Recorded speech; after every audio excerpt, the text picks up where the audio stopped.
Salut, c'est Hugo. Cette semaine, on va parler de Jérusalem, de Donald Trump, du Yémen, d'Emmanuel Macron au Qatar et du Brexit.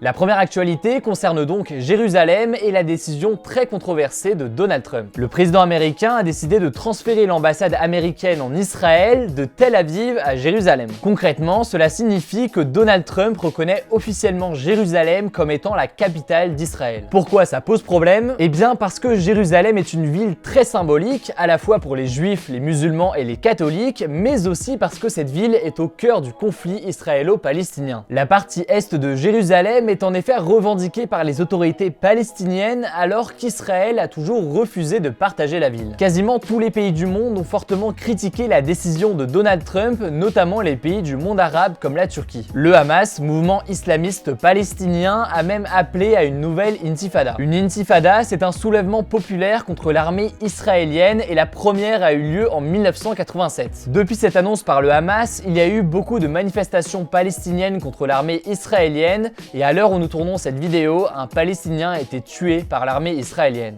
Le deuxième temps fort de la semaine est une autre actualité américaine, il s'agit de la loi fiscale de Donald Trump. C'est le premier succès en politique intérieure pour le président américain. Le Sénat américain a adopté la réforme fiscale que Trump a proposée. Cette réforme est très importante car elle bouleverse beaucoup d'éléments de l'économie américaine. Donald Trump a présenté cette réforme comme une grande simplification des déclarations d'impôts et espère, avec cette loi, relancer l'économie du pays. Par exemple, cette réforme prévoit une énorme baisse des impôts, notamment les impôts sur les entreprises qui vont être abaissés à 20% au lieu des 35% actuellement. Et pour les actionnaires de ces entreprises, c'est la même chose, leurs profits seront beaucoup moins taxés qu'avant. En revanche, pour les habitants les moins riches, la situation sera bien moins favorable. Selon le Tax Policy Center, un organisme américain composé d'économistes, 62% des avantages fiscaux sont concentrés sur 1% des ménages les plus riches. Le moins qu'on puisse dire donc, c'est que cette réforme ne s'attaque pas tout à fait aux inégalités, à moins de penser que la baisse des impôts sur les entreprises bénéficiera à tout le monde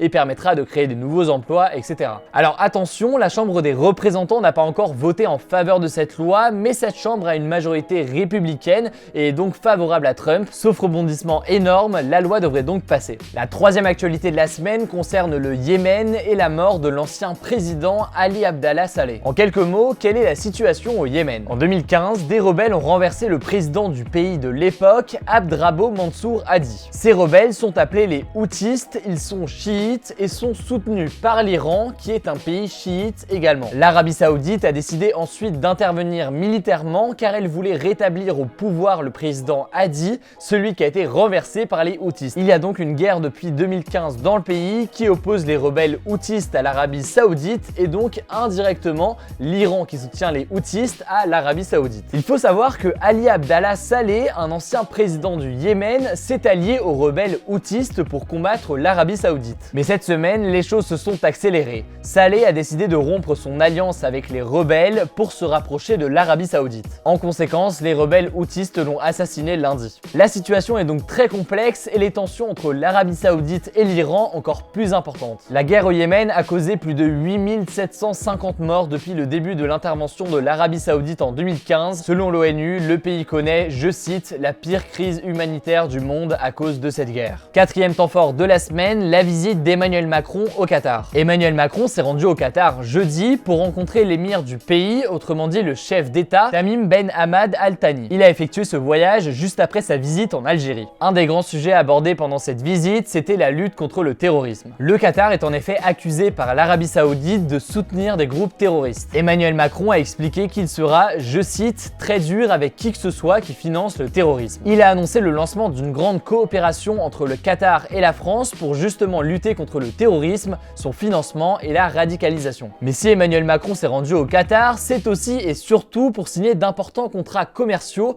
pour un montant de 11 milliards d'euros. Par exemple, le Qatar a décidé d'acheter 12 avions de combat Rafale à la France. Aussi, le métro de Doha, la capitale du pays, va être construit par la SNCF et la RATP. Dernier temps fort de la semaine, il concerne le Brexit. Le Royaume-Uni a enfin trouvé un accord avec l'Union européenne après 6 mois de négociations. Mais en fait, en quoi consiste cet accord? Son but, c'est de définir les relations futures entre le Royaume-Uni et l'Union européenne après le Brexit. Le problème, c'est que beaucoup d'aspects de l'accord, notamment des aspects financiers, ont bloqué les négociations pendant 6 mois. Finalement, cette semaine, la première ministre britannique, Theresa May, a accepté de payer toute la somme que l'Union européenne lui demandait. Bilan, le Royaume-Uni devra payer entre 40 et 45 milliards d'euros. Autre point clé de l'accord, le statut des expatriés, donc des citoyens européens qui vivent au Royaume-Uni sans être britanniques. Finalement, ces citoyens conserveront leurs droits actuels et le Brexit ne changera finalement pas grand-chose pour eux. Dernier point important de l'accord, la question de la frontière irlandaise. En quelques mots, l'Irlande a longtemps été séparée entre sa partie nord et sa partie sud. Quand le Royaume-Uni et l'Irlande étaient entrés dans l'Union européenne en 1973, cela avait effacé en quelque sorte